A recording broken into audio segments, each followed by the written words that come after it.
Okay, so this last module in chapter 8 is on language. And so we have two questions we're going to answer. The first question is, how do people use language? The second question is, how does language develop from whenever you're an infant, right, until now as you and I are carrying on a conversation or you're answering questions in class, so on and so forth. So with this term language, I usually don't use a definition on the first slide, but I think it should go into this is what we're going to talk about in this module. Language is the communication of information. And we can do this through symbols that are arranged in a set of systematic rules. So the English language is very, very difficult. You know, if you have only ever spoken the English language, it does not seem that difficult. But I've spoken to other people where English is their second language, and they find English very difficult to learn. Whereas I might look at something, let's say, like Arabic, or I may look at an Asian language like Chinese or Japanese, and I see all those symbols, and that means nothing to me, right? So that's where we say that communication is an information through symbols. To someone who doesn't speak English, our words also look like symbols to them. So it's symbols that are arranged in a certain way that follows this systematic set of rules. Whether you're talking about the English language or whether you're talking about Spanish or Arabic or, Chinese or Japanese or whatever it is. All right, so the first thing I want to talk about is grammar. And we have a list of various grammatical terms and their definitions. So I think the easiest way is just to go through these, give the term, give the definition, and then maybe a few examples about what we mean with this. And I'm actually looking on page 257 in your textbook as I'm going through this. So the first term is actually grammar itself. And this is the system of rules that determine how our thoughts can be expressed. So grammar in the English language, grammar in Spanish, grammar in Arabic, whatever it is, the grammar for that language is the set of rules that are put in place that actually determine the thoughts that you have in your head and how you express them in communication that you're having with someone. The next term is phonology, and this is the study of the smallest units of speech, which are called phonemes. When we think about phonemes, we're talking about how a word sounds, right? Whenever you think about phonetics, it's how something sounds. So it says, for example, the A sound in fat and the A sound in fate represent two different phonemes in English.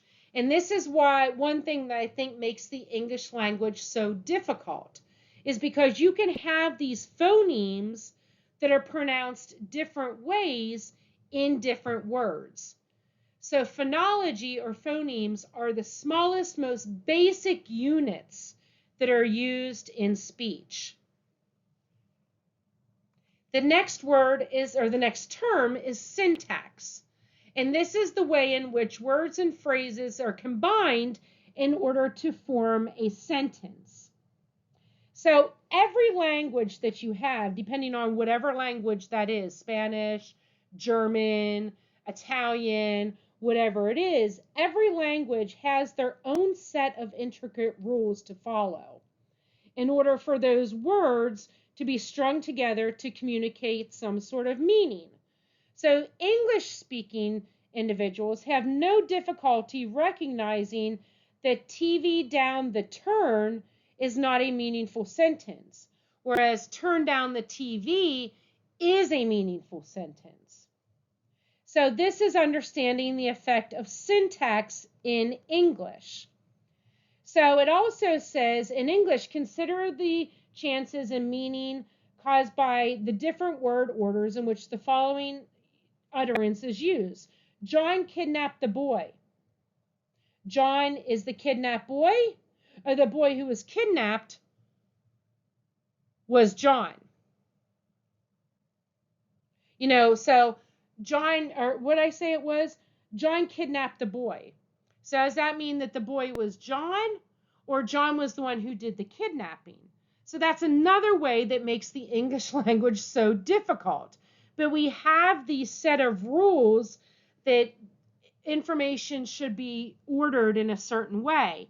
And sometimes I have friends where English is not their first language, and they will say things a little backwards, like TV down the turn. I know what they mean, although the proper way to say it is turn down the TV, right? So that is syntax. Now, the next term is semantics. Semantics is the aspect of language referring to the meaning of words and sentences. So some words may mean more than one thing. And I may say something and they'll say a word and someone will say, is that what you mean or do you mean this? And I say, oh, it's just semantics. You know exactly what I mean, right? So boy and man share certain semantic features. Both of those refer to males, but they also differ semantically in terms of age. So that is semantics, the meaning of words and sentences. Now, all of these are specifically, I guess you could say, semantics.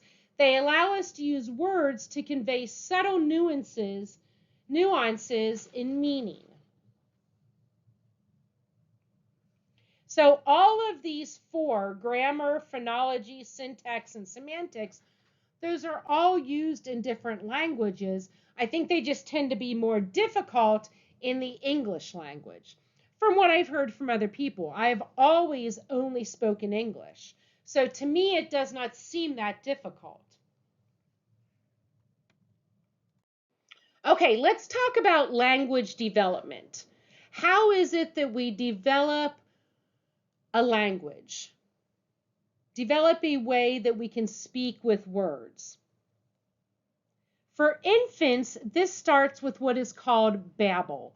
Babble is meaningless speech-like sounds that are made from children from around the age of 3 months through 1 year. So for infants, babble may mean something to them, but to us, it is meaningless. It's just a bunch of babble, right? It doesn't mean anything. Some people argue that there's a critical period that exists for language development very early on in life. And if you don't develop during this critical period, then you will have a developmental delay.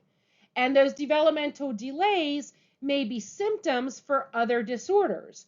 One of those being autism, or being on the autism spectrum disorder, that you do not develop a language during that specific critical period. Now, that does not mean that you can't learn a language. You're just going to be a little bit developmentally delayed in that. We also have what is called telegraphic speech. And this is sentences in which only the essential words are used. And so you may see this in children also, right? Telegraphic speech where, I want cookie, meaning you want a cookie. Or I draw a dog, where you say, I want to draw a picture of a dog, or I drew a picture of the dog, right? So telegraphic speech is where you only use the most essential words. And as children are learning to speak, they may use telegraphic speech. They're only using those most essential words because they have not gotten this syntax yet in order to put those words into place. Overgeneralization is the phenomenon by which children over-apply a language rule, therefore making a linguistic error.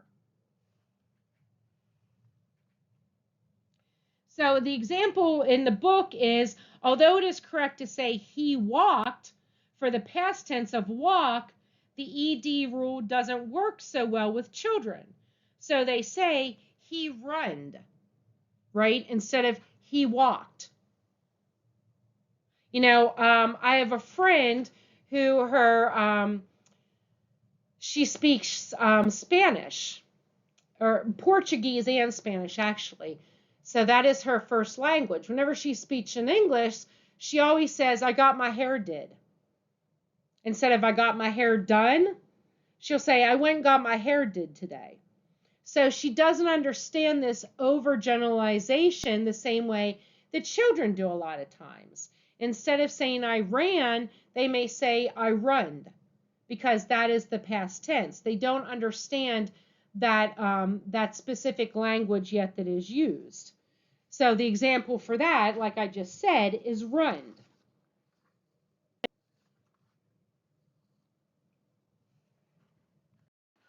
Now the next part is identifying the roots of a language. So this is understanding language acquisition. And we have three different approaches for identifying the roots of language. The first approach is the learning theory approach.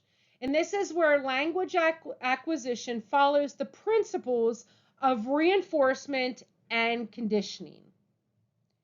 When you're learning to speak, if you say it the right way, you may get a lot of praise from your parents. Oh, yeah, you used it the right way. Yes, you can do this, right? Whereas if you say it the incorrect way, your parents may say, no, that's not how you say it. You should say it this way. Well, that sounds more like a punishment than a reinforcement.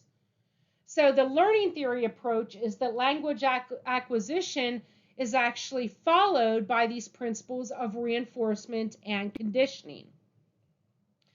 The second approach is a nativist approach. And this is that humans are biologically pre-wired to learn language at certain times and in particular ways.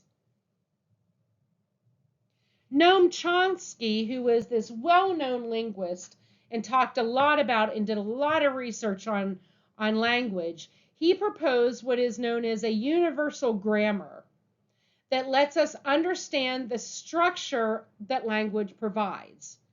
So he very much believed in this nativist approach, right?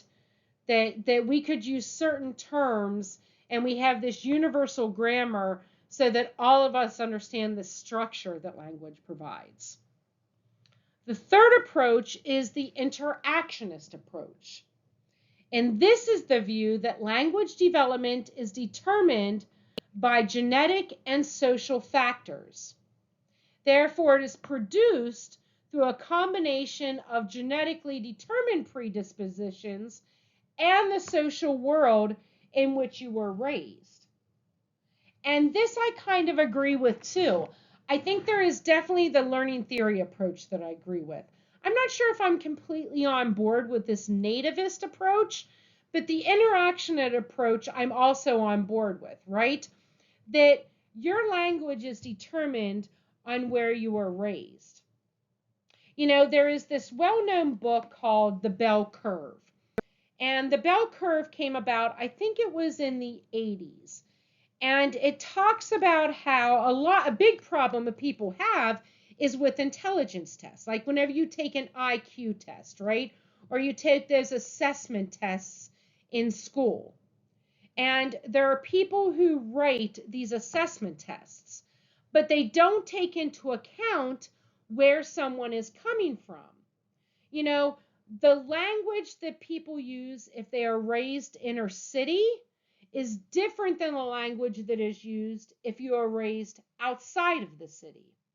If you are raised, in a very poor environment, you may not have proper English because that's not the language that was used whenever you were raised. But on these intelligence tests, they are all used with proper language. And that's not the way that you were used to talking. It doesn't mean that you're not intelligent, but you need it to be written in a way that you can understand. So this book, The Bell Curve, is based a lot on that. So I think there is a big part of this interactionist approach that I definitely agree with.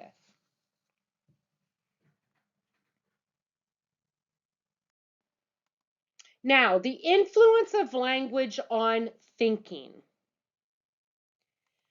This is a very interesting way to look at language, right? So it says, do Eskimos have more words for snow than Texans do, right? So Eskimos, I can't even say the word because I've been talking too much. Eskimos probably have a lot of different words for snow, right? Texans probably don't see that much snow. So the argument that they do, has been primarily made since the early 1900s. And this is based on the idea that snow is particularly relevant to Eskimo lives. The linguistic relativity hypothesis is that language shapes and may determine the way that people perceive and understand the world. However, a lot of our current research that we have in the field of linguistics says instead that it suggests that thinking produces language, not that language produces thinking. So it's really interesting to think about that, right? Is it that language shapes the way that you perceive and understand the world? Or is it the world that precedes or produces your language? I'm not really sure I have an answer to that. I see the point that they're making, right? But I'm not sure if I have an exact, it's kind of like the nature-nurture question. I'm not sure if I have an exact answer on which one it is. But they do talk about this a little bit more in your chapter too. Now, the last part of this module and the last part of this chapter looks into whether or not animals use language. It may not be spoken language like humans do, but that's not to say that animals don't have their own language. So many animals communicate with one another in rudimentary forms. Spoken language is a higher level of learning. And so animals do not speak a language, so to speak, like humans do. So it's more a rudimentary form. Non-human primates use several basic components of human language. The critics contend that the language that animals use still lacks the grammar and the complexity and the novel construction of human language. And I agree with that. It does. But you could look at it the other way too and say, well, why don't we understand human language, or why don't we understand animal language? Perhaps they are the upper order and we are not. I'm not saying I believe that, but that could be a side argument, right? But we do have this higher level of learning that we have. But the issue still remains very controversial. You know, animals have a way of communicating with each other, whether that is in birds, right? They have certain songbirds have certain songs that they communicate to other birds that there is danger nearby. There's a predator. You know, a lot of animals have mating communication, letting them know that, you know, they're ready to mate with other animals and things like that. So I think it's kind of not right that we say that animals don't have language. It's just not a language that we know, so to speak.